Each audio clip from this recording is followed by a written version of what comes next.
Hi, I'm Amy.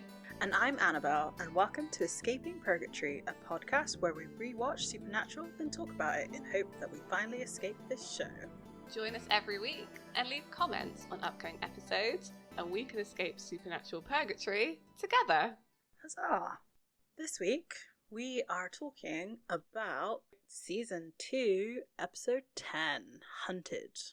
And I feel like this episode's name implies that it's going to be really, action-packed, but it's really not. Yeah, it's really not. I agree. It was okay.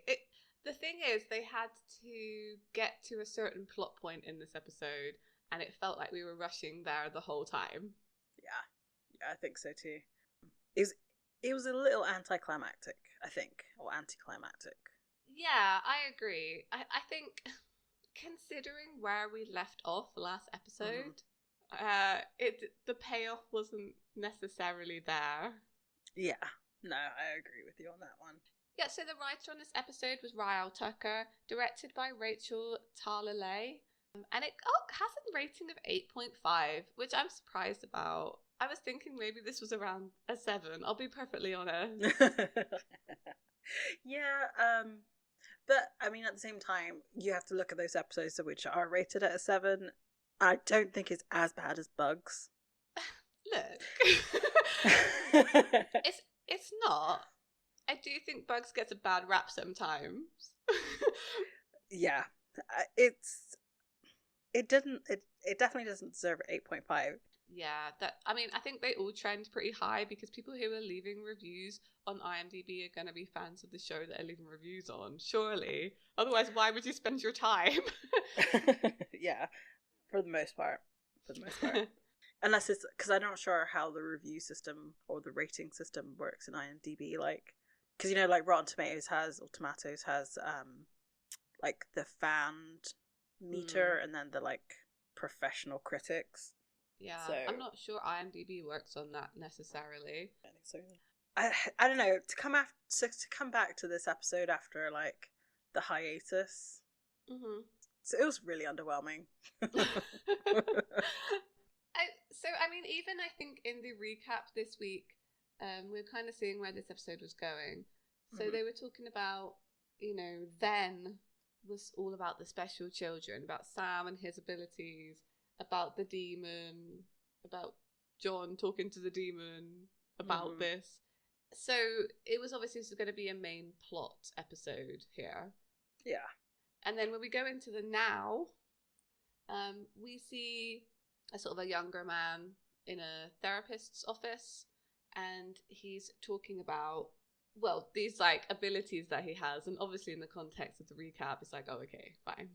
He's one of the special children. And he talks about being able to electrocute things, including a neighbor's cat. Oh, the music here. I love this song. It's on my playlist. So it's White Rabbit by Jefferson Airplane, and it kind of gives you that, I don't know, when I hear this song in a TV program, it's always kind of something weird's about to happen. Mm-hmm. But then nothing really weird I guess something weird happens, but nothing really weird happens. Yeah, so usually when the song plays, it's the beginning of some sort of, we're talking acid trips while listening to this song, right? you are the whole point is you're on, you're smoking the hookah, and the hookah's got something it's not supposed to have in it. So the fact that I don't know why they thought that pairing this to psychic powers, which I think had he used them, that would have made sense to what was going on in terms of the music.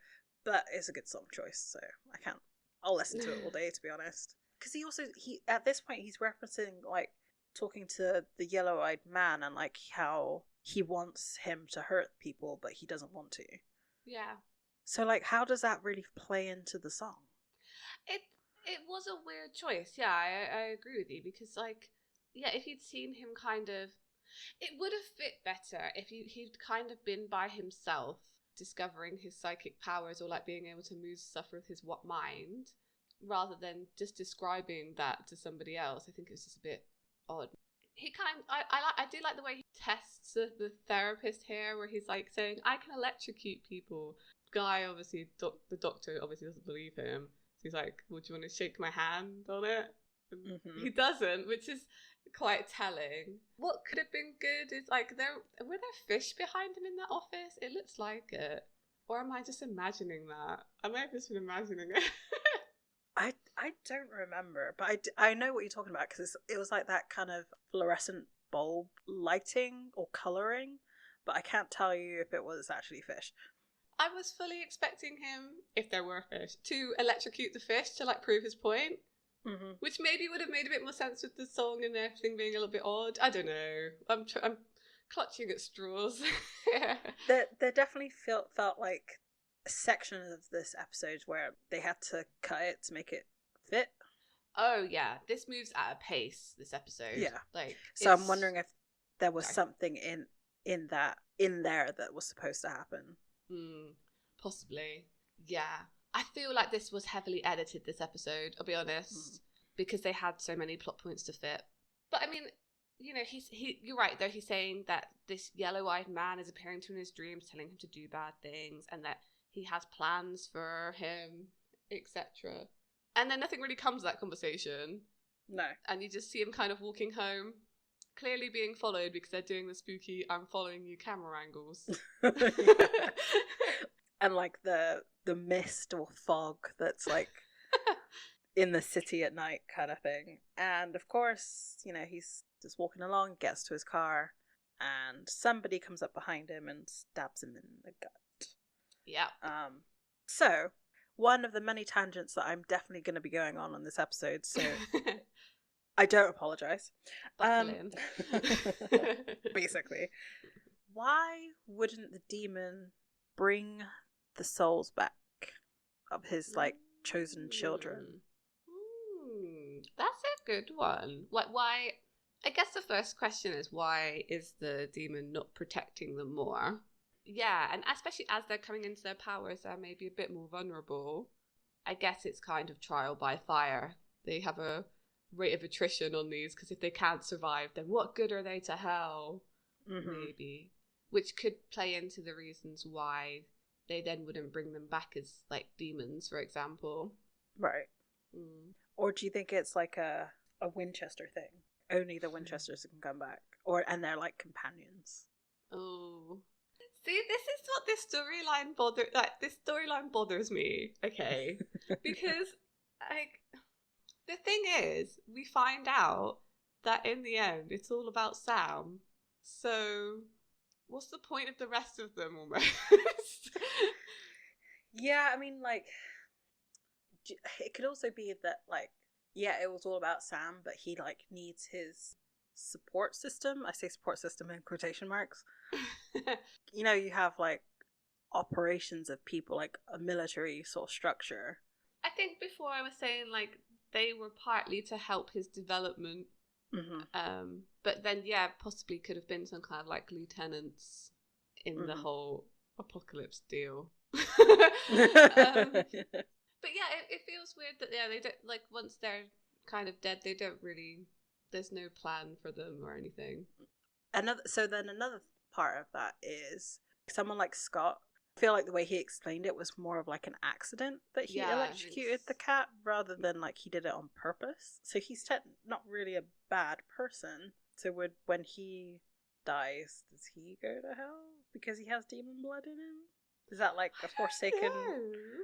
Like, there's too many questions. Too many questions. And he's just like, oh, sorry, you drank demon blood as a baby. Like, you're out. I mean, to be fair, you know, angels and are dicks in the supernatural universe. So, probably. You're out. Yeah. Especially, I think to, like, Naomi, when she gets introduced, she would definitely be like, hell no. Yeah. I think it's interesting to think about, like, what happened to these people? They were important to the storyline once. I don't know. But Scott's dead. Sorry, Scott. We barely knew you. You didn't deserve to die by some random shadowy figure. Yep.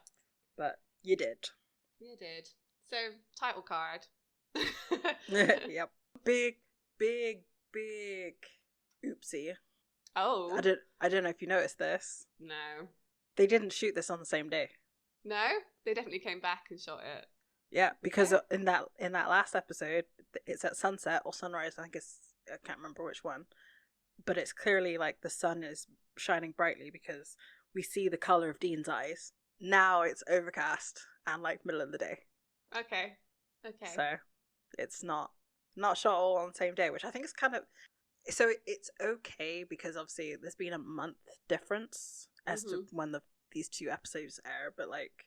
I think most people consume this one after another. Like, they don't wait a month. So you would be able to tell that it wasn't, like, the same day. Yeah, I mean, this is the thing. But binge watching is a very recent thing. Because you would have had to wait. There was literally no other thing, and no other way to do it way back when. Well, I guess you might have bought, like, the tapes. Not, but they wouldn't come out until after the whole season's been released. That's true. That's very true. This is why people don't like filming outside, right? Because, like, lighting's terrible. You can't control it. Mm-hmm. I feel like they would have written this part, though. Like, or maybe they didn't want spoilers to come out, so they didn't, like, they recorded it, like, later on. That's a good point. I don't know. Who knows why people shoot things in the order that they shoot things? Yeah, exactly. Yeah, because we're back at the end of Croatoan, essentially. Yeah. They're still having a conversation by a car in a park somewhere. or I don't know where they are. It basically picks up right where we were left off, right? With Dean like, Dad told me something, and they're like, what's it gonna be? Ooh. Dean, what did he tell you? He said that he wanted me to watch out for you. Take care of you. He told you that 1,000,000 times. Well, this time was different. He said that I had to save you. Save me from what? He just said that I had to save you. That nothing else mattered. And that if I couldn't, You'd what, Dean? I'd have to kill you. And he actually tells him everything. Yeah, he does. Or does he? No, okay. Just putting on my, I don't know, Dean Winchester conspiracy hat. So Sam's kind of asking him, like, what did he tell you? And he says to Sam that John told him to save Sam. And this, I think, was the lie. So, because he hesitated before he said it, I think, and this is just me reading into it way too much, but I think that Dean was gonna first tell him that John told him that he needed to kill Sam. And then realised that's a bit harsh. Pulled back at the last second, like, oh, Dad told me to save you, and then if I couldn't, then to kill you. He did like a little like easing into it. I don't know if John said the first bit. You don't? To be fair, he could have done. Because, I mean, yes, John would obviously want Sam to be saved rather than killed. Like, that's the, I mean, yeah, he's his dad, you know, that's a better outcome. But I don't feel like the whisper was long enough to say that. I mean, yeah, there is definitely that. That's a good point. I didn't actually see it that way. Yeah. This is only my headcanon. You do not have to accept it. Because I'm just... So the reason why I hesitate a little bit is also because I kind of agree with you. Because John sacrifices his life for Dean's life. And I don't think he would have if it was Sam. Because he knows that he's like, this whole stuff, like all the stuff with the demon and everything is going on. Would he have brought Sam back in the same way? I don't know either. Enigma of a man, John Winchester. Like, I have no idea. Yeah. Yeah. No, it's... But the thing is, he could have said something to that effect. You know, that's how Dean interpreted what he was told. The thing is, we ultimately don't hear John say it, so it's really hard to know what's Dean... It's being filtered through Dean, right? So yeah, right. It's a game of telephone almost. Exactly, yeah. Here's another thing. I think John had a little bit more time than I think he anticipated. Find out that John didn't actually tell Dean why he has to kill Sam. Mm-hmm. Or at least what's been revealed, he hasn't told him why. Yeah. Other than the fact that this yellow-eyed demon has plans for him. But, like, Mm-hmm. they already kind of know that, but they just don't know what the plans are. So it's just like, I feel like John would have been able to tell him, because he did know, right? Yeah. That was my understanding, that the demon, the yellow-eyed demon, asked John in that scene together, and he was like, he knew vaguely what was going on. Mm-hmm.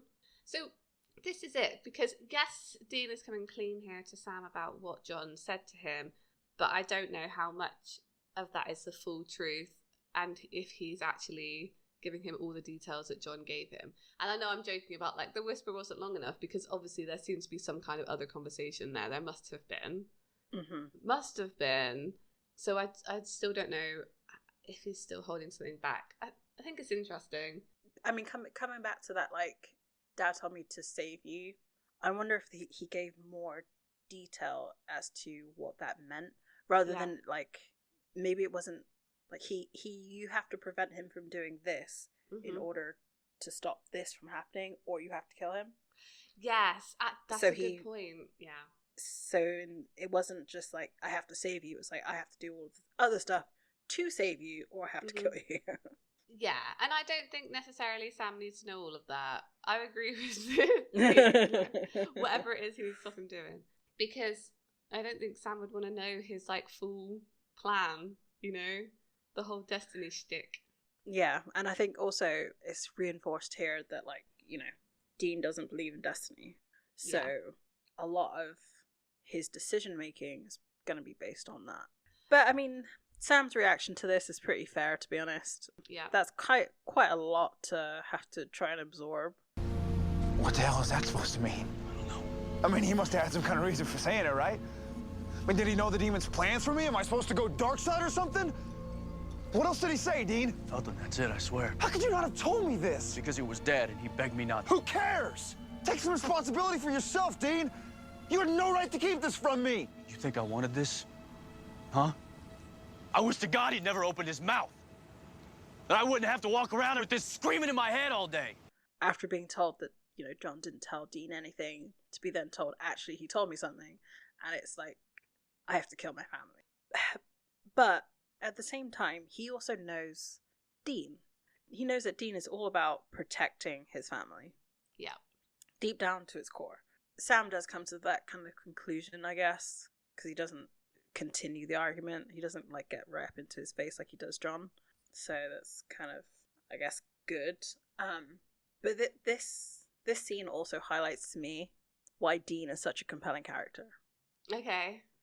Because he has to go against everything that he knows true in order to complete the last order that his dad gave him. How crazy is that? Like, his whole life he's been told to save Sam, right? And then now it's like, save Sam or kill Sam. Yeah. How do you do that? Like, you can't. It's just against the very core of his upbringing, being as a person. You kind of realise the situation that John's put him in. And it kind of explains his attitude in Bloodlust as well. Like, that becomes 10 times clearer as to why this, like, murderous person comes out. Because he's shutting down. And because it's an internal conflict, right? Because there's two opinions in your head at once. Save my family, oh, but I might have to kill them.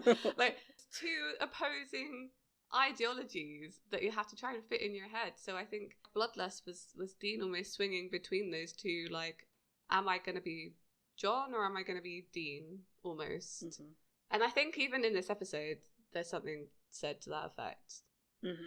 But poor Dean, like, having a midlife crisis at the age of 27, like, oh god, that's way too much. I thought it was interesting in how they both react to this situation, and I think it's very telling of their characters. So once Sam's calmed down a bit because he's angry, the anger kind of goes like this. Sam is angry at Dean is angry at John, they have a little bit of a blowout. But then once it's kind of calmed down, Sam is on the problem-solving train. Like, we can fix this. Whatever it is, we can fix it. Yeah. And Dean's like, no, we should just lay low and not deal with it, essentially, is what he's saying. Yeah. So, I mean, ultimately, it takes a little doing, but Sam agrees with Dean's plan to kind of lay low and think about it. Mm-hmm. I think the think about it thing is tagged on there to make Sam happy. yeah, definitely. But like, he begs Sam, and I was just looking at this scene. I was like, when does he ever beg Sam in this way? That's not immediate life and death situation. But we lay low until we figure out our next move, okay? Forget it. Sam, please, man. Hey, please. Just give me some time. Give me some time to think, okay? I'm begging you here. Please. Please. And it's just like, oh, this makes me uncomfortable. Like, this is too much for, like, the first 5 minutes of this episode. Like, this is way too heavy. It's true. Like, the whole body language, like, it's very stressful to watch, actually. Because you're right.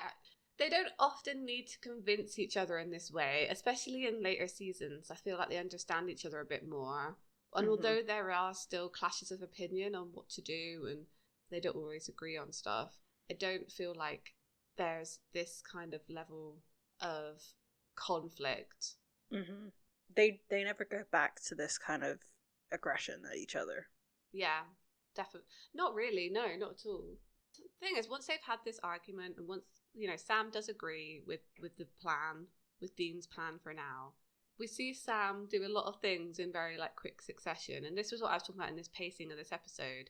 This whole section with Sam felt very quick. And I feel like there are a few things they could have explored a bit more here to get Sam on the same kind of footing with Dean character development wise. He's getting there. He is getting there, but I feel like this episode could have done a lot of that work, or maybe it doesn't. Yeah, definitely. Like, again, even though this is supposed to be like a Sam episode, which, because he's mostly in it, I feel like most of the character development was on Dean. Still, yeah, I agree. It's frustrating sometimes how they write Sam, because I want him to be as fully fleshed out and developed as Dean, and I do think that it does happen later on. It just takes a lot longer.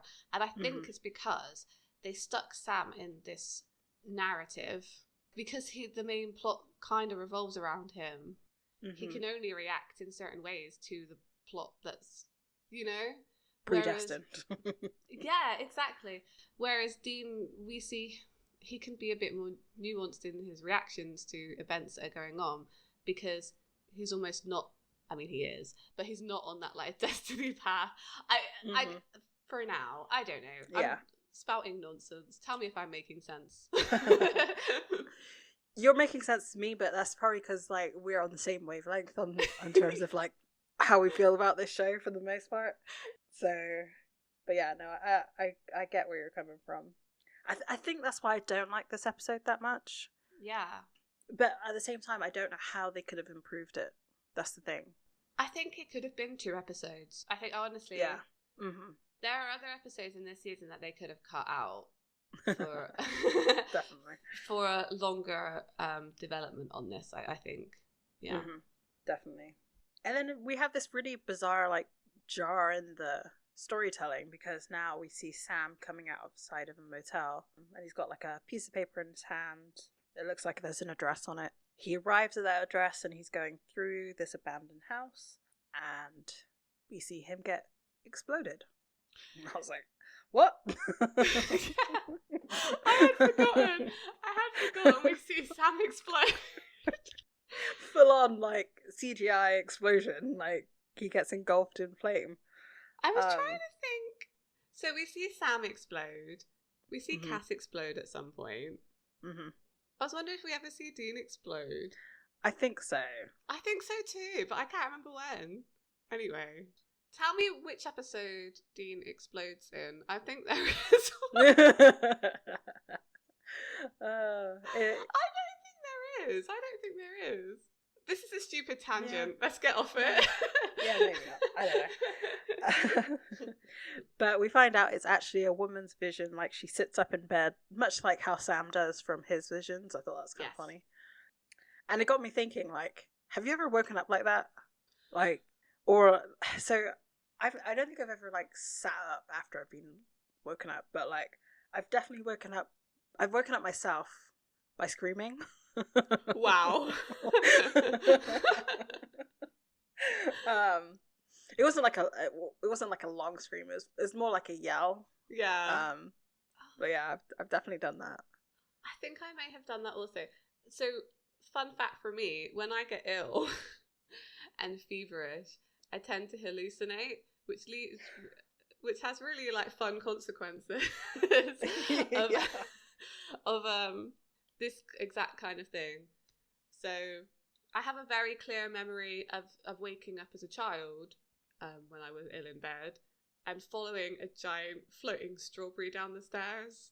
That's like amazing. And I remember it really clearly because I only found this out as an adult. One of the things that used to happen as a child. Have you ever heard of Alice in Wonderland syndrome? I feel like I have from like Bones or something, like one of those silly, or not silly, but one of those TV shows. So I grew out of it as an adult, but as a child, I definitely have this because I remember it. It's, again, when you're ill or you're like feverish and you look at parts of your body and think that like your hands are getting bigger or smaller. And for me, it felt like time was slowing down. That's amazing. It's very weird. Like I struggle to describe it to people, but you feel like, yeah, and then time will catch up with you as well. Like everything will feel like it's going very quickly and that you can't slow down. It's really odd, but yeah, Google it. I only found out as an adult that's what it was. I just thought everyone got ill like that as a child. Honey? Huh? Oh. Okay. No, I just had another nightmare. It's fine. It's nothing. Just go back to sleep. You sure? Yeah. And her husband is like, "Are you okay?" We don't actually learn her name at that point, which I think is kind of weird. They're really bad at introducing character names sometimes, but maybe that's only a problem for us. Yeah. No, I feel like some of them are really bad. Like, I can't remember what episode it was, but there was one where we see a character for multiple scenes, but don't learn their name until like halfway through the episode. But anyway, yeah, so we don't know her name, but she's like, "Oh no, I'm fine, just go back to sleep." And then we see Sam. So we know that it's a vision, basically. But notice how the stupid frame rate slowdown thing is not present in that episode. Oh, it's true. It's true. Yeah. This episode feels sped up, and last episode they had to pad it out. Yeah. Could they not have like done something? Like, could they have not done the reveal of what John told Dean in that episode, and then had the fallout conversation in this episode and make that longer? It would have been just as good a cliffhanger. Yeah, you're totally right. So, I don't know. Anyway. It was dumb. Sorry, I'm getting angry about that all over again. It was stupid. Okay, so Sam arrives at a roadhouse. Ellen greets him and says that Dean's been calling her non-stop asking where he is because obviously he just ditched Dean. And Ellen asks what's going on and Sam immediately deflects. What's going on between you two? So, how's Joe? So unsubtle. We find out that Joe's gone and she's been gone for a few weeks and Ellen says she's out hunting. And they kind of had this whole conversation about, like, she doesn't blame them for the fact that Joe's out hunting. It kind of would have happened anyway, probably. Which makes sense, because she's around these type of people all the time. So, of course, she's going to want to do what they do. They don't talk about hunting like it's... I mean, some of them will tell this horror stories, but I'm pretty sure most of them glorify hunting, right? They have to. Yeah. They're the heroes of their own story, like, full on. People do that with their jobs. Like, you can have a really stressful job. You think about, like, first responders, right? Like, I bet they see some, like, terrible stuff. But if you ask them about their job, they're going to tell you, like, this is the craziest thing I'd ever seen. Or, like, you know, this time we saved this person. So you get maybe, you know, a different idea of what the job's actually like than maybe what the truth is. And I think hunters could be maybe equated to that. I mean, she also says here that she forgave John for Bill, but he never forgave himself. And like, I wonder how much John actually thought about it. Yeah. I don't think John has that kind of capacity, to be honest. Harsh. Yeah, I don't think so. He's a little bit. I mean, going off of like armchair psychologist. Yeah. Like, he seems a little bit narcissistic. So Sam's here because he needs help, and they grab Ash. And again, this is all paced very quickly, and he wants to look for people that's like him. He's asked him to start with the nursery fire and go from there to find the other psychic children. Didn't they already do this though? To find Andrew or Andy Gallagher in that episode, they did the same thing, right? They did this search. I know they were also looking for this in this particular town too, but like, wouldn't they have done this already? Like, isn't that the plan? Like, why does Ash go away and do it? Like, I'm sure that he's already done it, you know? Yeah. Even if he didn't do it, like, during Simon Said, Ash would have been like, maybe I should look up these other kids. Like, with their weird house fires. I mean, he only comes back with 4 people, and those are Sam, Max Miller, Andy Gallagher, and then the guy from the beginning of the episode, Scott Carey, I think his name is. Yeah. Who's dead. So, yeah. So there's only 4 kids in the whole country or world, I don't know. We're just going with America here, I guess so. I think it's the... that had this particular set of events happen to them, even though we know there's loads of other psychic people out there. Which I think your theory is right then, that maybe the demon only did it if he got interrupted in some way. Yeah. I mean, that's the only way it makes sense, surely. They're just the unlucky few. Yeah. Yeah, exactly. Demons aren't very subtle. That's all I'm saying about that. It's like... It's a very specific way of killing somebody. Yeah. Because, I mean, it's not even like... So, let's say the police investigate this, right? How would they explain somebody being up on a ceiling? I mean, maybe by the time they're able to get into the fire, they're not on the ceiling anymore. But then they would have witnesses, like, because people go in, like, John saw it, and...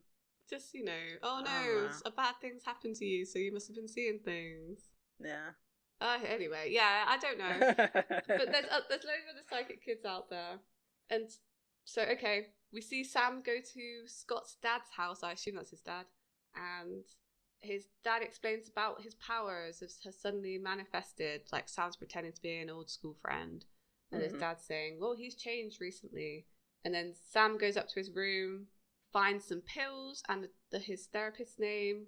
And also, in the back of his closet, he finds all these sort of cutouts of yellow eyes. So it's just kind of confirming that he was involved, I guess. This is, okay, again, with the pacing here, I'm just going to complain about this a bit more. I don't know how much some of these bits were needed. Like, there's a bit here with the therapist, you know, finding out who the therapist is, and then later on, like, going to get the files. And I'm like, can they not have just had Sam, like, look that up online? Like, they've already proven that he can hack into things.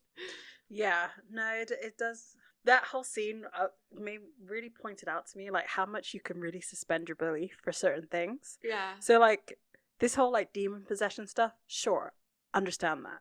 But, like, a random school friend turning up and then leading you to the bedroom of your dead son and, like, unsupervised so he can then steal pills. Like, he doesn't even take, like, a picture of the name or anything or write it down. He literally takes a bottle that's, like, perfectly placed.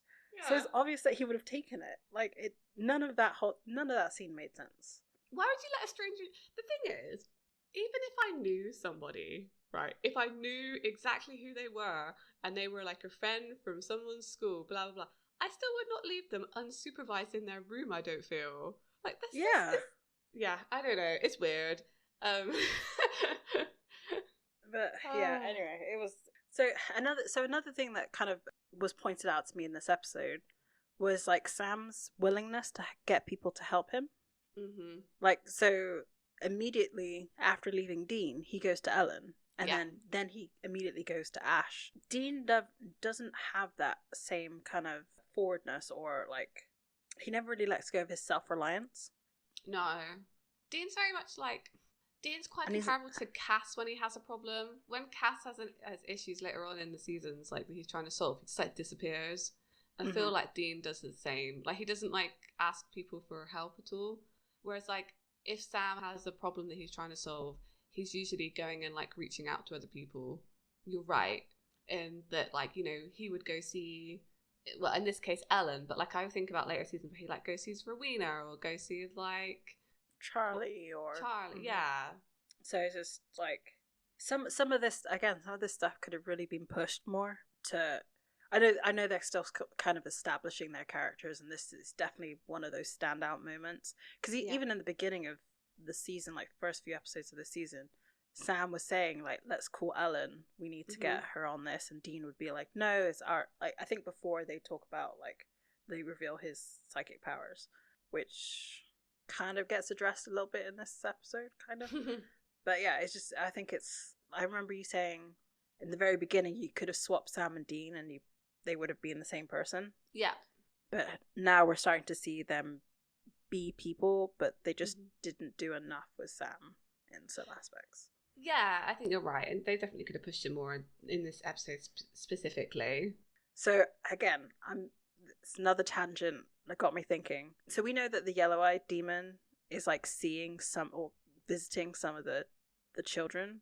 Yeah. Do you think he's purposely avoiding Sam? Ooh, I think you might be right, actually. That's a really good point. Yeah, because Sam's the only hunter, right, in this group. It was pretty unlucky. Actually. If you think about the storyline now, that the demon chose Sam. Or, well, no, he didn't choose. I'll see, I'm like getting confused now. Yeah, because they start adding details and it's just like... Yeah. It seems at this point, here, now, it seems pretty unlucky that the demon chose Sam, considering that then John went on a massive rampage against demons and supernatural things, and that he became a very competent hunter. And ultimately, that kind of turns out even worse down the line once we find out Sam's like the one for this demon. Ultimately, that kind of all comes into the narrative anyway, and we find out why that is. But I think you're right, because actually there is some kind of chance here that if the demon does get closer to Sam, that Sam could kind of find out some kind of weakness for it, or trap it in some way. Like, they do know stuff. What they say in Crossroad Blues, we know enough to make us dangerous. Like, so yeah, I think you're right. And also, because Sam knows about the demon, if the demon had come to him and been like, do all this bad stuff, I feel like Sam would have pulled even harder in the other direction. Yeah, I think you're right on that one. Because he's also avoiding Andy as well, but I think he's probably targeting the unstable of the bunch, right? Like the ones who, because if you look at what was Andrew Gallagher's brother, like he clearly had some issues going on. Yeah, but he didn't approach Max, right? I don't think he mentioned. No, I don't know. I feel like he might have done. I don't know. I can't remember. I don't remember. But at the same time, that was 6 months after the development of the powers, and it seems like the demon is being more involved now, which is like, we're talking probably about over a year.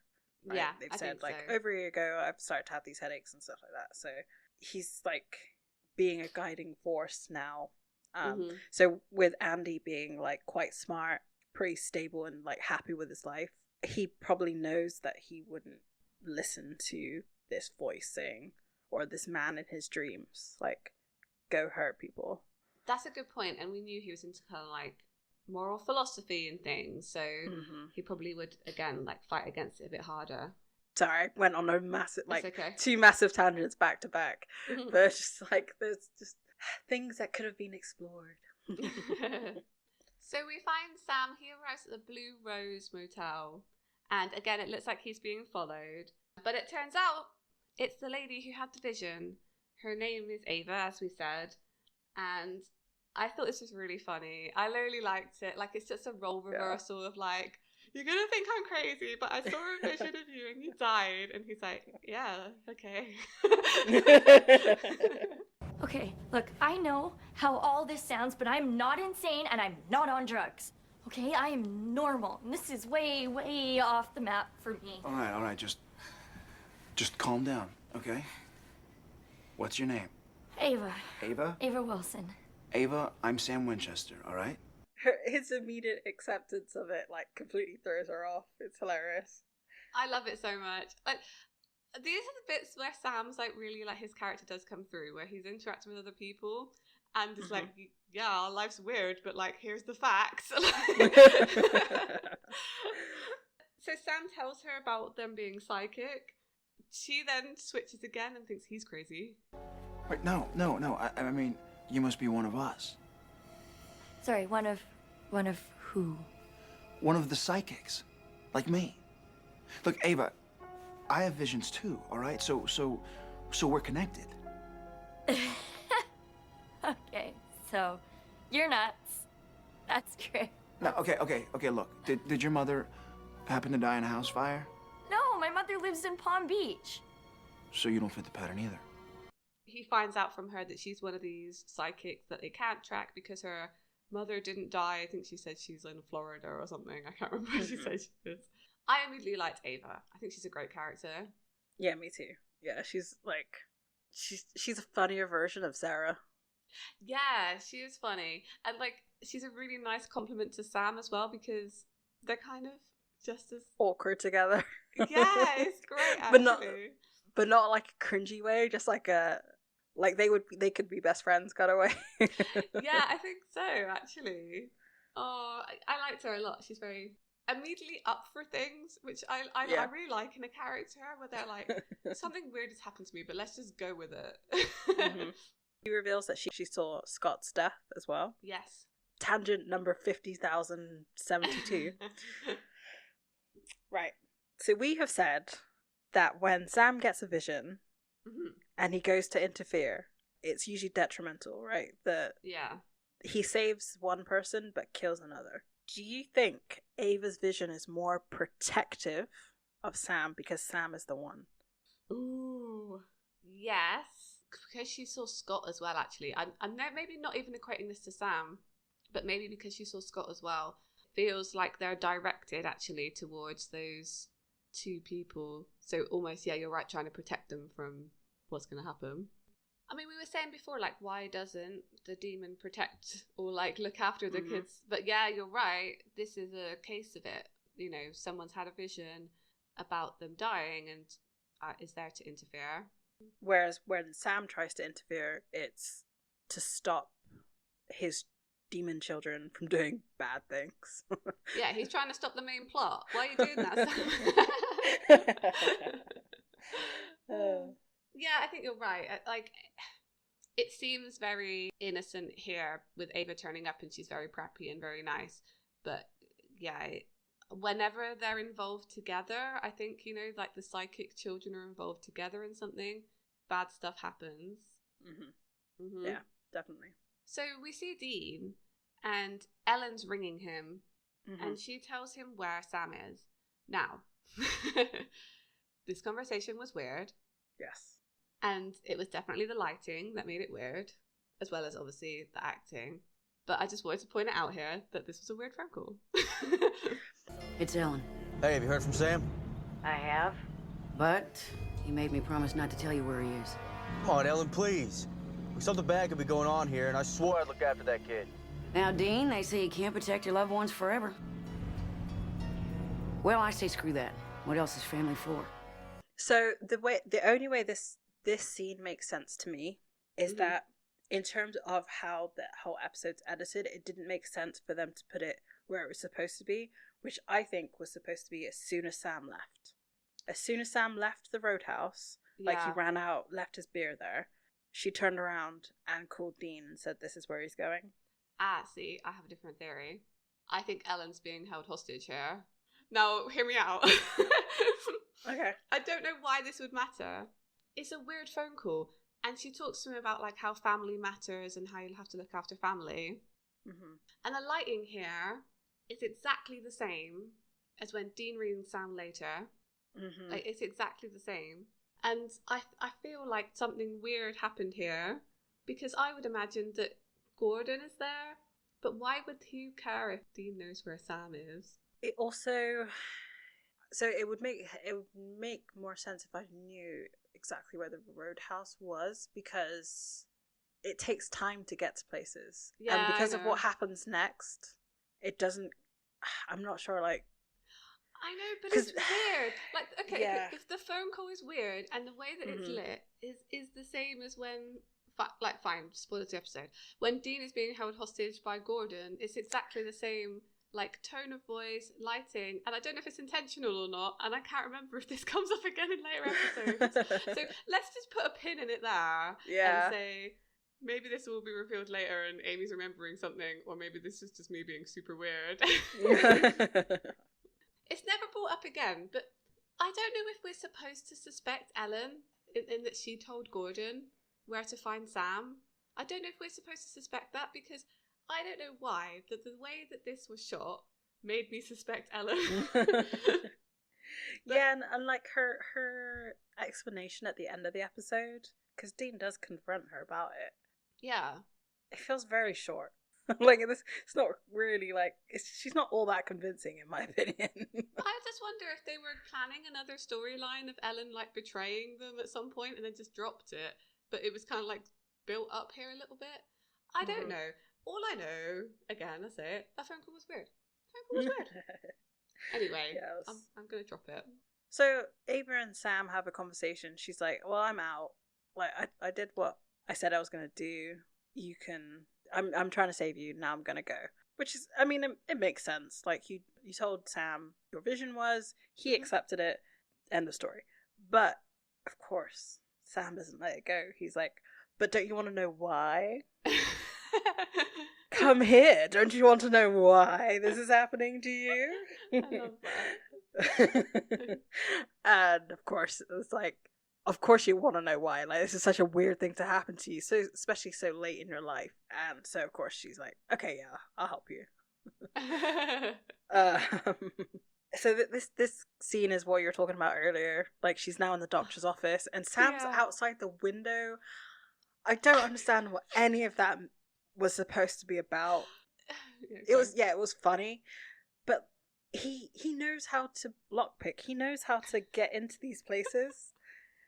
And it's clear that he's high up too, because if you look out his window, like, you see skyscrapers in the background. It's the top of a skyscraper, so he's up there. And there's like pigeon noises and stuff. I don't know what this episode was supposed to be. Like, this part of the episode was supposed to be. Look, I think this is just fully establishing into canon that Sam Winchester is in fact Spider-Man. Yeah. We've said it before. that elevator shaft, climbing out of the window in The Usual Suspects, and now this. I'm sorry. He's Spider-Man. Spider-Sam. Spider-Sam. Spider-Sam. Can someone make that, please?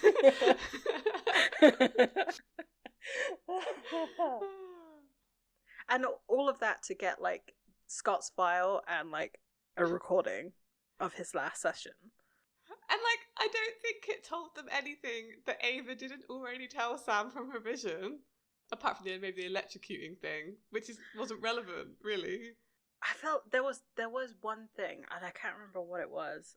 What else does the yellow-eyed man say? He has plans for me. He says there's a war coming, and people like me, we're gonna be the soldiers. Everything's about to change. The tape reveals that there's a war coming. That was the reveal. That was what the tape kind of showed.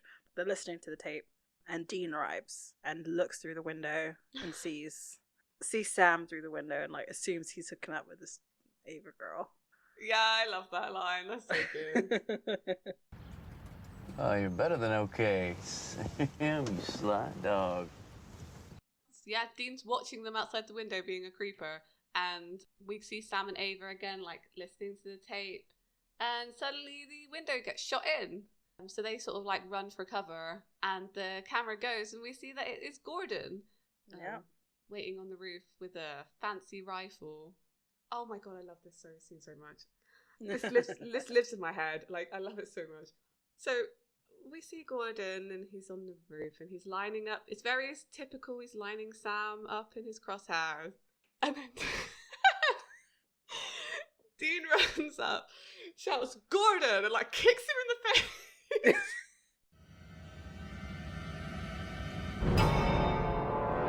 Gordon!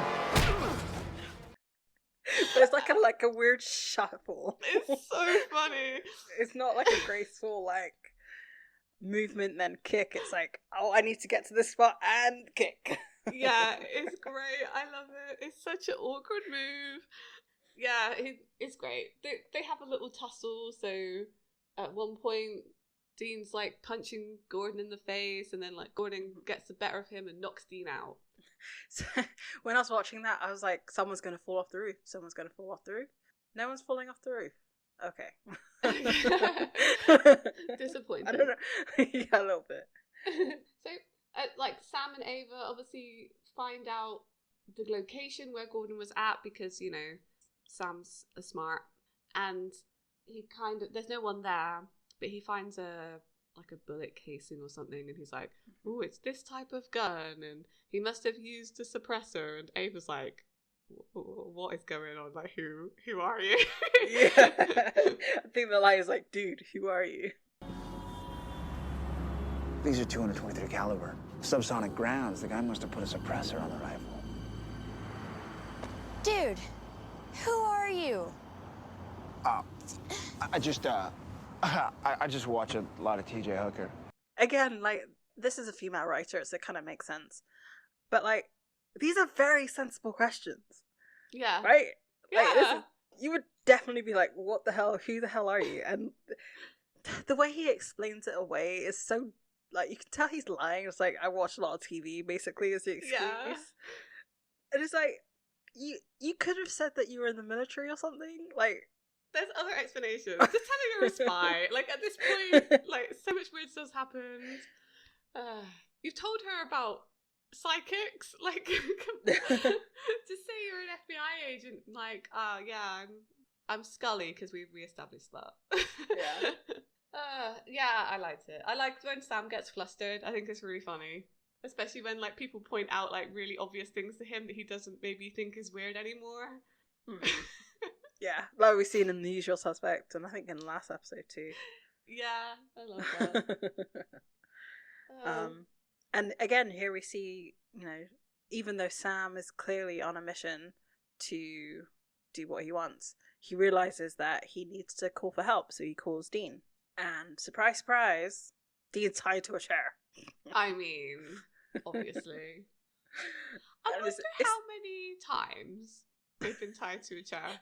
In the whole of the series, how many times did they get tied to a chair? Tied to a chair specifically, too. Yeah, like it has to be specifically a chair. I'm going to say more than 25. Oh, yeah. Absolutely. Like, in a season, there's got to be at least 4 to 5 instances of it. More than 50? No, there can't be more than 50. I don't know. There's 22 episodes per season. I don't know. But it's about 22 per season. Like, maybe, okay. You think they'd get better at being, like, getting out of it? I think they do get better at getting out of it, but you think they'd be, like, experts? Tied me to a chair, you fool. Like, do you know how many times I've been tied to a chair? It depends on who the capturer are, the kidnapper are, whoever. Yeah. Because if they're competent, they'll, like, remove, like, weapons and stuff. I feel like if you get tied to a chair so many times in your life, you would practice every conceivable way of getting out of being tied to a chair. Yeah, that's true. It's very true. They're more practice on the job than practice outside. Because then, like, the thing is, you also have to think, how many times have they tied people to a chair? Yeah, also, you think they would also be better at it because how many people have escaped from after they've tied them to a chair? Right? Exactly. That phrase tied to a chair is like, gonna be stuck with my head the rest of the day.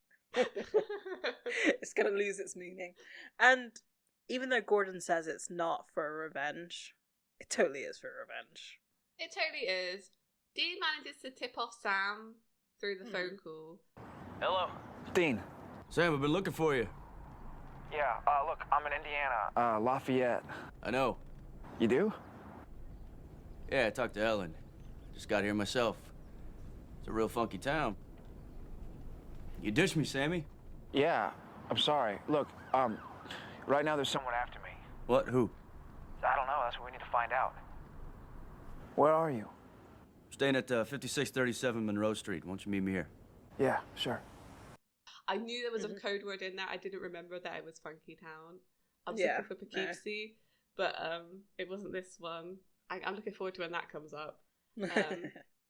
I do like the fact that Dean says "bite me" to Gordon. Oh, is that so hard? Bite me. Yes. Because, like, I mean, it's something that he says to people all the time anyway, but it's just an extra, like, flair on, like, the fact the last time that they saw each other, they were hunting vampires. Oh my god, you're so right. That's so funny. And also, like, I feel like I said this in the last episode, but I'm pretty sure that Gordon gets turned into a vampire. I mean, there's a couple of lines here that are pretty good. You're right, he's saying that it's not personal. My favourite line from Gordon is when he says, I'm not a killer, Dean. I'm a hunter. oh, we're making a distinction here. I like that a lot. This is a big tonal shift. Because in Bloodlust, he calls Dean a killer. Yeah. He says, you're a killer like me, or something along those lines. So this is Gordon justifying to himself why he needs to kill Sam.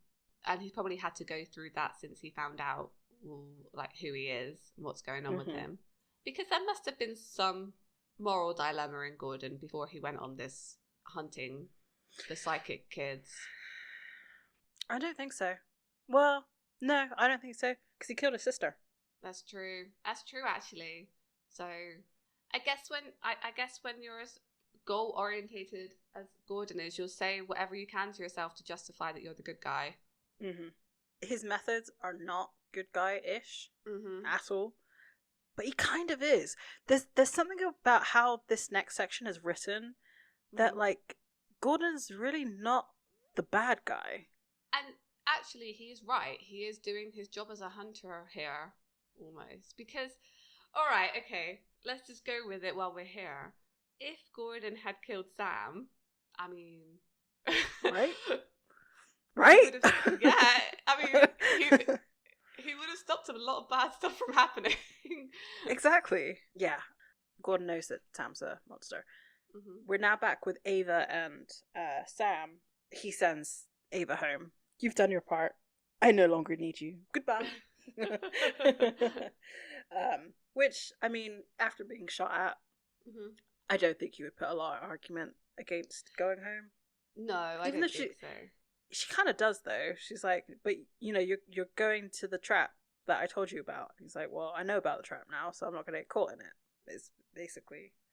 Yeah, I guess you've been through a few things together, so now she's kind of worried about him, right? And she does ask him to call to make sure that he's okay and that he survives. Yeah. So, yeah. Bye, Ava, for now. And then we cut back to Gordon, and he explains how he found out about Sam. And essentially, he tortured a teenage girl who was possessed by a demon. I think it's interesting that Dean asks if the girl survived. I do think that plays on his conscience every time he faces a demon. For a while. I think after a while, they don't care anymore. So, like, he's really showing his, like, compassion for humanity at this point. But Gordon doesn't seem to care. He's kind of like, well, it's just a casualty of the job, I guess. It's his kind of attitude. Which, for me, makes the distinction of him being a killer versus a hunter. Yeah. Because I feel like being a hunter is trying to save people, if you can help it, and not not treating humans who like as a means to an end. You know what I mean? Does that make sense? I get what you mean. Like, it's not just about the outcome. You know, it's about how you deal with it as well. I think I really like Gordon because he's such a possible outcome for Dean. Like, if you think about the sort of crossroads that Dean is at, there's a few different paths that he could go down, and I think the type of hunter killer Gordon is definitely an outcome for Dean that could happen with certain events in his life. And I think Dean knows that. I think that's why their interactions are so tense, because they are more alike than maybe Dean would like them to be. Yeah, definitely. And I mean, this next conversation that they have, I don't know how intentional it is, and it can also, what he's saying is kind of like a universal thing as well, because he's talking about how I can't imagine like a human turning on his own race and like fighting for these people. This demon tells me they have soldiers to fight in this coming war. Humans fighting on Hell's side. You believe that? I mean, they're psychics, so they're not exactly pure humans, but still. What kind of worthless scumbag you gotta be to turn against your own race? But you know the biggest kick in the ass? This demon said I knew one of them. Our very own Sammy Winchester. I think back to like American history of like, this conversation would have been had amongst slaves, the black people who then worked with their slave owners to be like higher up. That is kind of how I saw this conversation a little bit. And also in the like civil rights movement in the 60s and 70s, when black people were starting to date white people, or the other way around, when white people were starting to date black people, this whole idea that why would you turn your back on your race? Like, these people are evil. Like, why would you do that? So something about this conversation kind of, I don't want to say triggered me, but like, I don't know if I felt it was appropriate for a black person to be having this conversation with a white person.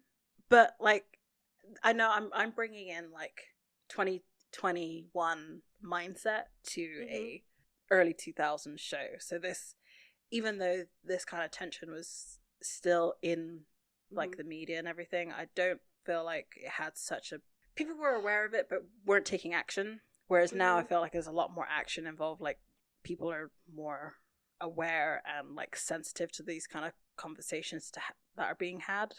But this is a trope though that I've noticed in a lot of different movies and TV shows, where it's like, and it's almost like flipping on itself, and that's it, I've seen it a few times in different movies and stuff, and I think what they're trying to show for it is like, look how far we've come. Now we're able to have these conversations with people who were previously in that situation. But what it actually does is come across quite insensitive and maybe a bit out of touch. Another thing where this is kind of universal, it was again in US history during the Cold War with communism too. Like, the people who converted to communism, like, how could you turn your back on like American principles? Was basically, so it's not necessarily just a race thing, but my brain went there. But then he's not making it, I'm making it about race. He wasn't. He was making it about the human race. Yeah. And so this is where I'm like, they probably did this by accident. It probably was not intentional in the slightest, but it was very, very weird to see this kind of conversation happening between a black man and a white man, and just like the takeaways that you can have from a conversation like that. Yeah, I think that's totally true. And you're right, it's weird sometimes to watch these TV shows and things with the 2021 mindset, because I do think, like, how did you unintentionally write something that has more layers? I guess it happens all the time. Particularly in Supernatural, weirdly. Yeah. Like, because we've seen how they tried to do a racist episode, and it's not well done. No. So I think it was completely by accident, and like not realizing how it will age, because we just didn't know how, like, that certain things were gonna be in place. Well, exactly. There's no way you could see into the future in that way. On my journey of living in America, I got exposed to some some good things and some unfortunate, like, headspace things. So, yeah. Anyway, to lighten it up a little bit, we can kind of go back on track.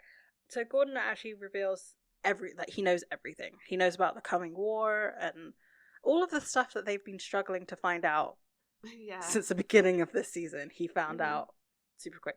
And I guess they didn't want to resort to torture. So it kind of makes sense that... Yeah. But at the same time, they kind of know how to... Dean made a pretty good... I don't know, I'm thinking back to Crossroads Blues, where he traps the Crossroads demon. Yeah. He got what he wanted without necessarily torturing her. I mean, I don't know how painful an exorcism is. I don't enjoy it, I don't think. Yeah. We also find out that Gordon's actually a very good hunter, because Dean questions that. He said, well, you believe a demon?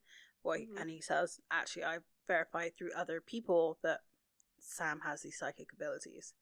And he mentions that he has his own connections at the Roadhouse, which kind of leads me to believe that there's like a second, not second, but like a underground roadhouse inside the Roadhouse. I like that. Like there's the surface level and but there's this covert operation underneath. Or they just gossip a lot. You know, it's one or the other. I think this is it, and I think Ellen kind of confirms that later on. They're just big old gossips. And I think it's interesting. Dean has a smug face for basically the majority of this conversation, until he's like, Gordon reveals that it was someone at the Roadhouse that sort of told him everything. Yeah. And it just sort of falls away. He realizes what Sam's secret is. And it's probably regretting that going to them in the first place. Like, he's probably being like, look, my theory is true. Can't trust anybody. Yeah, because Dean didn't want to go to them with those issues in, Simon said. And Sam was very adamant that he wanted to go and ask for their help. So I guess this is kind of the comeuppance of that. Yeah. I mean, so again, they're sort of sitting around having conversation. And Gordon kind of seems a little, remorseful that he has to kill Sam. Because I think he respects Sam. Because he's seen the skills that the Winchesters have. But he knows ultimately, for the greater good, that Sam needs to be killed. I mean, then he's right. Let's be real. Yeah. Sorry, Sam.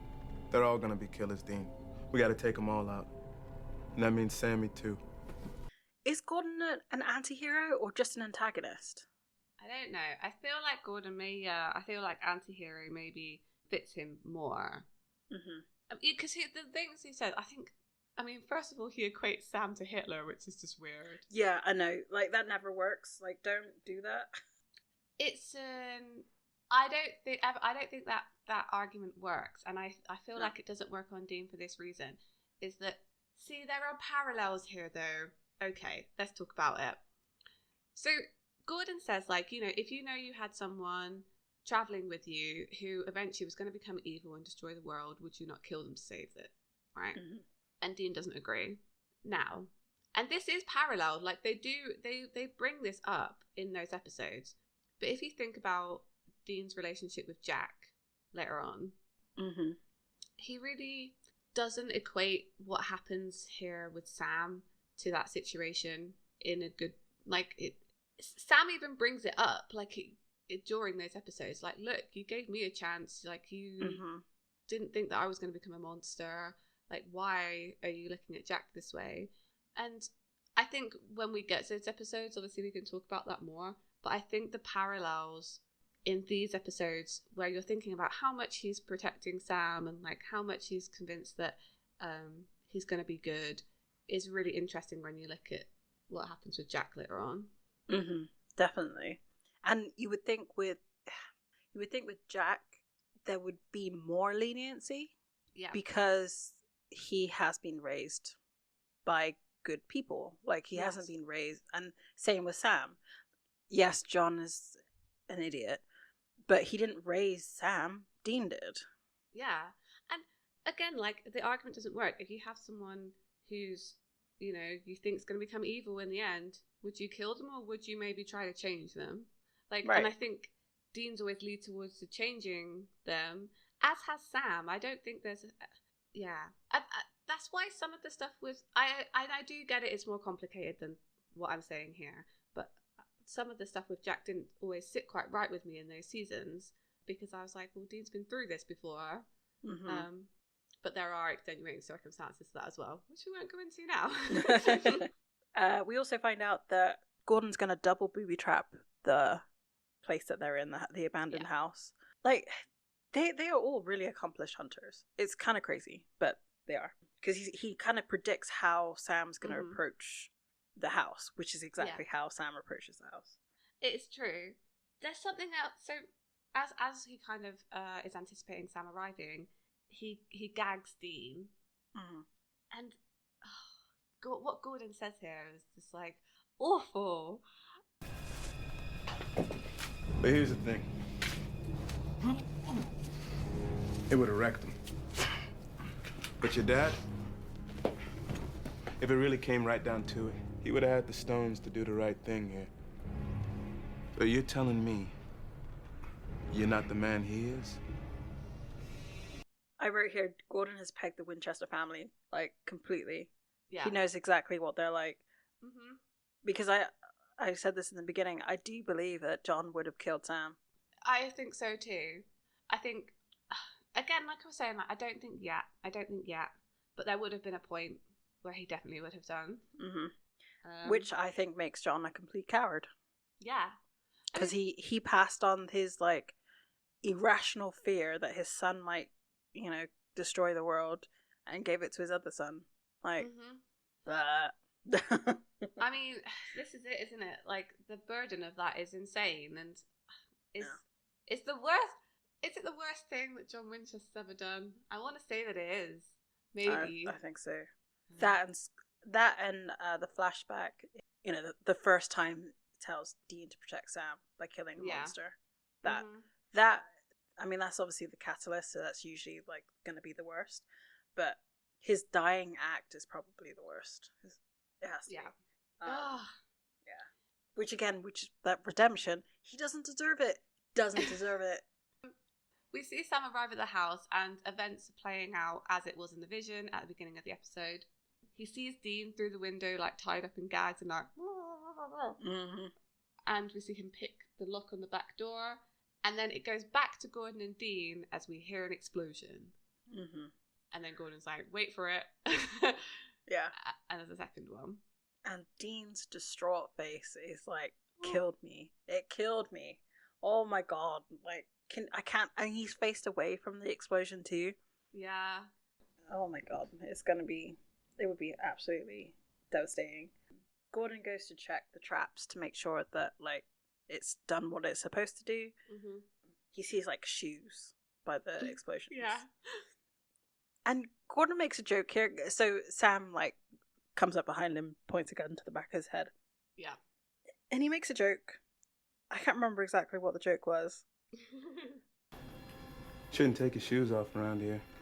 You might get tetanus. I'm like, do all hunters react this way?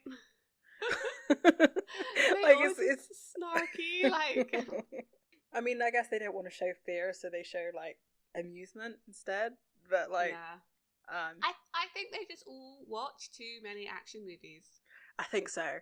They want that Schwarzenegger one-liners. They just want them all. I mean, Sam gets his here. Do it. Do it! Show your brother the killer you really are, Sammy.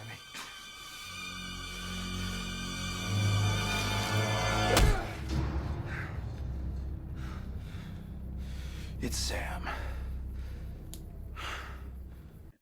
Who are you talking to? Yeah, so there's a fight that ensues after he's like, of course there is. I mean, it's not going to be the end of the episode. I mean, Gordon brings out the worst out of the Winchesters. It's the way he is. Like, there was a moment where I was like, he's not actually going to shoot him, is he? That's kind of weird. Yeah. Like, is he going to shoot him? I think he might. At this point, I don't think they would have showed Sam kill somebody like this. Maybe later on.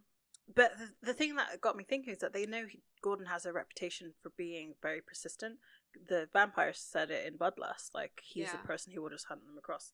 So, like, of course Gordon's going to do that with them if they don't do something. So Sam gets to Dean and, like, releases him.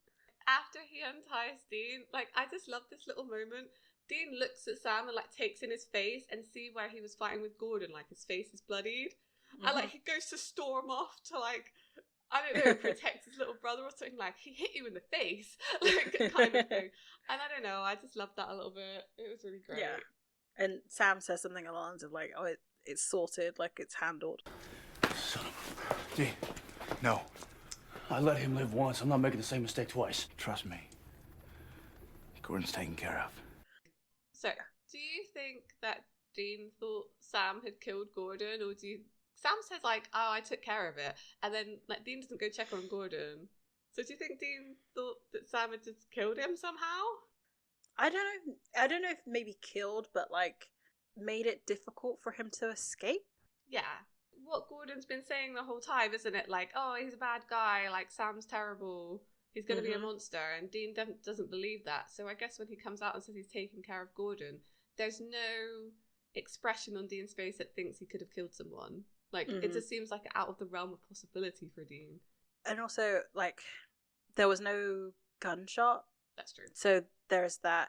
But, I mean, obviously, there's more than one. Like, you don't have to just kill someone with a gun. Like, they could have stabbed him or something. Oh, one thing that bugged me, actually, for this entire sequence before, like, this whole fight stuff happens. Gordon's nose is bloody from Dean's fight. Like, he never cleaned himself up. I was like, you have a rag for a gag, but you don't have a rag for your face. He's just too hyper-focused on what he's doing to have time to clean his, like, bloody nose.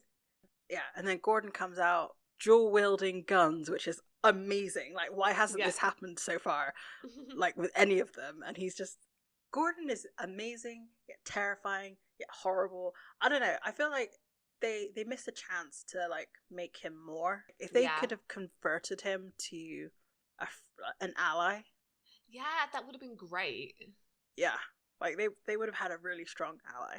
Their ideologies are too far apart. Dean's, like, yelling, "This is what you call taking care of." As they, like, jump over an embankment. It's just really funny. And as Gordon is approaching them and is about to, like, shoot them proper, police arrive. And even now, I know, saying that, so much rage. So much rage on, and I was like, but it makes sense because he is not a good person, so... But yeah, also, Sam's a snitch. Sorry. Yeah. Exactly. Like, I'm pretty sure they were told to never call, like, the things that Gordon could tell the police about all of them that was a huge risk. But at the same time, I think Gordon is so wrapped up in the life that he wouldn't reveal everything. Gordon's not a snitch. Yes, I mean, Gordon gets arrested surprisingly peacefully. I cannot watch these kinds of scenes anymore. Like, it's too much. And they find, because we all know that would have happened. It wouldn't happen, especially dual wielding. He has, like, 2 guns. Talking about suspension of disbelief was this arrest. Like, so they find all the guns in his car and stuff, and so Gordon goes. I'm guessing that Sam, because Sam says anonymous tip. Yeah. So he must have told them about that hidden compartment, because the police go right to that compartment. Yeah, I think so. And also he does say later, like, oh, well, they can maybe link Gordon to Scott's death. So I feel like that was an implication as well. Because they probably have the same kind of file on Gordon. Because I feel like hunters are kind of messy. They're not. They don't clean up after themselves very well. They don't wear gloves often. Yeah, exactly. So I'm sure that there's an FBI case out there regarding Gordon. I mean, the woman who beheaded ended up in a, like, county morgue. So right, you know, even though she was a vampire. I think at the moment, I thought that was quite interesting that Sam. I guess for Sam, this is the best outcome because it's taking Gordon off the board without killing him. Yeah. And they do know that, like, Gordon is skilled enough that he could escape. They do mention that. but it has given them time to like get away and come up with a way to. I don't think they would ever be able to convince Gordon that Sam's not going to turn evil. No, but come up with another way to like deal with him. Well, it gives them time to solve the Sam problem, and then be like, "Look, we solved it. You don't need to be hunting him anymore." And then we have a really fast confrontation with Ellen, and I mean, she kind of confirms that there are other smart hunters out there. We don't know. We never meet them. Gordon said he had roadhouse connections, Ellen. And this roadhouse is full of other hunters. They're all smart. They're good trackers. Each of them with their own patterns and connections. Look, hell, I could name 12 of them right now that are capable of putting this together. I am sorry about what happened, Dean. But I can't control these people. Or what they choose to believe. And that was basically it. That was the whole conversation that they had was. I think this was almost shoehorned in, right? Yeah. For an explanation as to why they don't work with other hunters. Mm-hmm. Yeah, I think you're right. So, like, oh no, you're not really going to see any other hunters in this season, or often, ever, because they view Sam and Dean like this. So, sucks to be you. I mean, Sam did get a little bit of a stink eye when he went into the roadhouse with the other hunters, but I feel like that's how I feel like hunters are a bit gatekeeperish. Yeah. For good reason. Yeah. Because it's survival. So that was pretty much it. Like, that was the conversation of like, you told them, no, I didn't. There are other people that could figure it out. Oh, okay. Bye. Yeah. So it turns out Ellen wasn't involved, apparently. Though I'm still not sure. I have my suspicions. This last conversation in the car, this episode, there's another little bit after, but I really liked it because it kind of shows how far they've moved on from this episode of like the beginning conversation where they're talking about John and the secrets and everything. Dude, you ever take off like that again? What? You'd kill me? That's so not funny. Yeah. It is funny. I mean, Dean says it's not funny, but it's funny. Oh, no, look. Before we get into this, I am promising this episode, I'm not going on a rant about the finale. It's not happening. Yeah, right. As we talk about this conversation, I'm not doing it. I'm tired. So is Dean, apparently, because he says... All right, so where to next, then? One word. Amsterdam. Dean. Come on, man. I hear the coffee shops don't even serve coffee. I'm not gonna just ditch the job. Screw the job. Screw it, man. I'm sick of the job anyway. I mean, we don't get paid. We don't get thanked. The only thing we get's bad luck. Well, come on, dude. You're a hunter.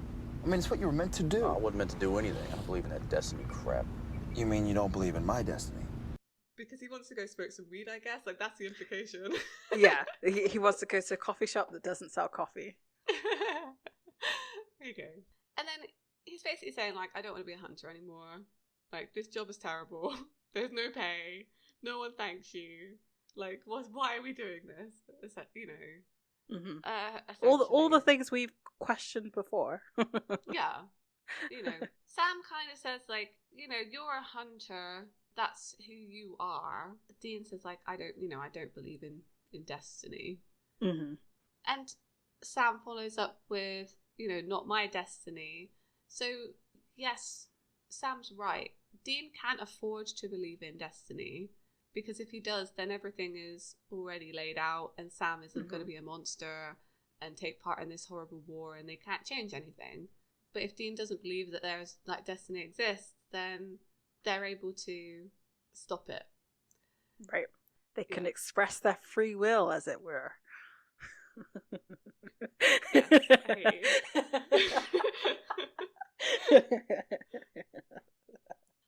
don't know why here, but like I think this is partly because I got really into The Witcher last year. But all this talk about destiny is giving me a real Witcher vibe. Yeah, I mean, it is very much bordering on the fantasy realm, right? Yeah, I kind of like it. You could make a lot of parallels between The Witcher and Supernatural. I feel a lot. Yeah, you Maybe could. one absolutely. day I'll do it. Yeah. Definitely you could. Yeah, so it's kind of weird that, you know, Dean doesn't really get his way. Like, he doesn't really get to have a break, and that they are going to just sort of, that they are just going to continue, like, hunting. But it does kind of make sense at the same time, because this is still, they haven't made that switch to it being about Dean yet. Yeah, I agree. So of course they have to continue with Sam's story. Otherwise, I feel like if they had made the conscious decision to make it about Dean at this point, they would have had like a throwaway episode of them on like a beach somewhere. I want that episode so badly. You don't understand. You don't I think understand. it'd be hilarious. Can you imagine on like Bora Bora or somewhere like that with like crystal clear oceans and like... I want it to be like one of those anime filler beach episodes. You know, Yes. the exact ones I mean. Yes. they have a beach ball competition and go on some haunted, which turns out to be real, cave. It'd be so great. Sam finally kind of acknowledges and appreciates Dean's protectiveness at this point too, which I really liked. I thought that was really good. Look, Dean, I've tried running before. I mean, I ran all the way to California, and look what happened. You can't run from this, and you can't protect me. I can try. Thanks for that. And I mean, that was kind of the end of the conversation. They were just like, all right, we're going to continue. Well, yeah, because, you know, Sam basically says, like, he wants to continue this. Like, he wants to carry on with the investigation. And so Dean needs to stick around if he wants to protect him. Mm-hmm. So Sam is the one driving this now. Yeah. Yeah. And again, like, to be fair, I think a reluctant hero is more interesting than someone who's, like, all gung-ho all the time. Mm-hmm. So I can see why they did it this way, because it's nice to have that conflict. But I think it is really interesting that in this episode, that shift is kind of... I mean, it was coming, but the fact that, Sam's captaining? Is that a word? Sam is the captain of this hunting train. I don't know what I'm saying. I get what you're saying. He's the almost the pioneer. Yeah, let's go with that. So if this ends in a bitch and a jerk, because of course it is. Of course. They haven't done that since like episode 1, right? I think so. Yeah. It's been a long time. It felt a little weird. A little forced. A little bit. A little bit. And then Sam calls Ava and he's just getting her voicemail. He can't really get through to her. What Dean says here is a bit home-wrecky. He's like, because Sam tells Dean that she's engaged. Mm-hmm. And he's like, so? Like, no, Dean. No. They don't care. They just go from town to town. Like, so there's no consequences. Right. And, of course, they get to her house. They break in because they see it's empty. Mm-hmm. And the fiancé has had his throat cut. Mm-hmm. And he is dead. And they start to look around the room. And Dean finds some yellow dust on the windowsill. And it's sulfur. Of course it is. It makes me laugh so much whenever they find sulfur, because he looked at it like he didn't know what it was, and then like touched it and like brought it up to his face, like there wouldn't be the overwhelming smell of eggs in the room. Right. Yeah, no, that's the thing. I was like, as he was doing that, I was like, isn't it supposed to smell like eggs? But at the same time, with a dead body in the room, I don't know. I've never smelled a dead body, so I don't know.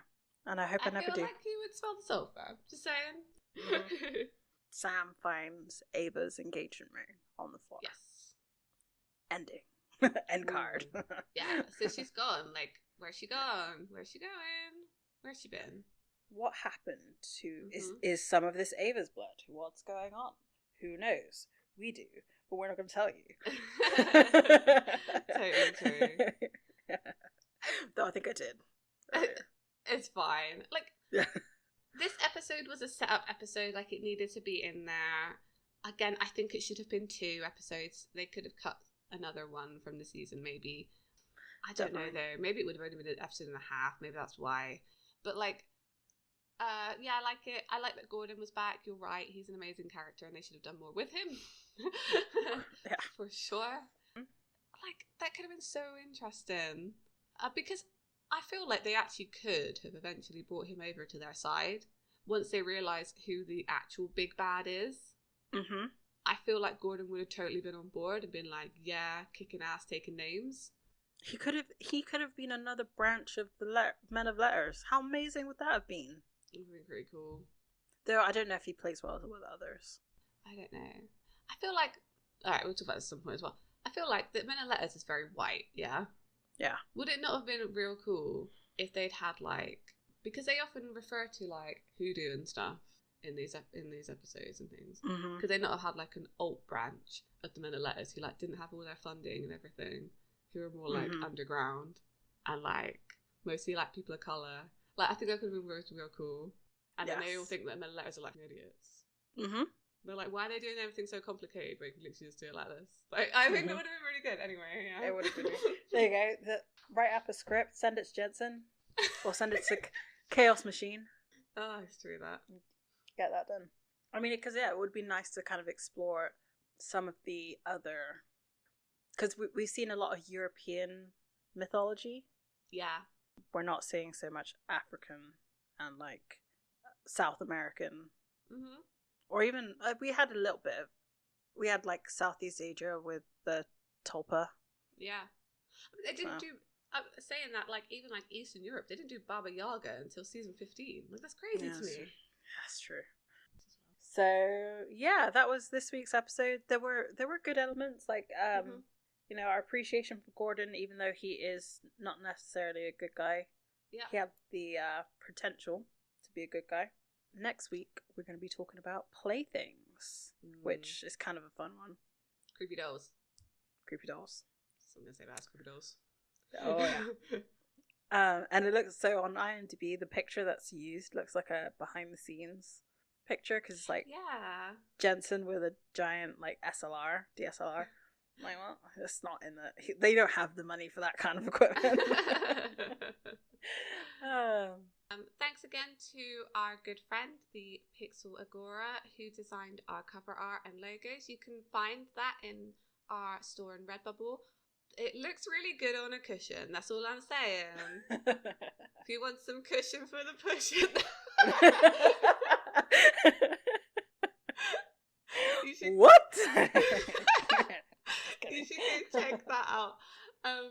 Also, if you would like to follow us or comment on anything, we are everywhere.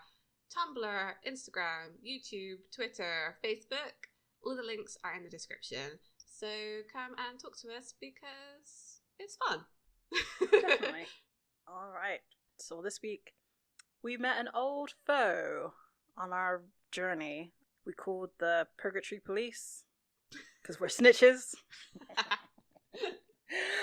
And hopefully next week with our playthings, we'll find a way out. Bye. See you next week. Bye.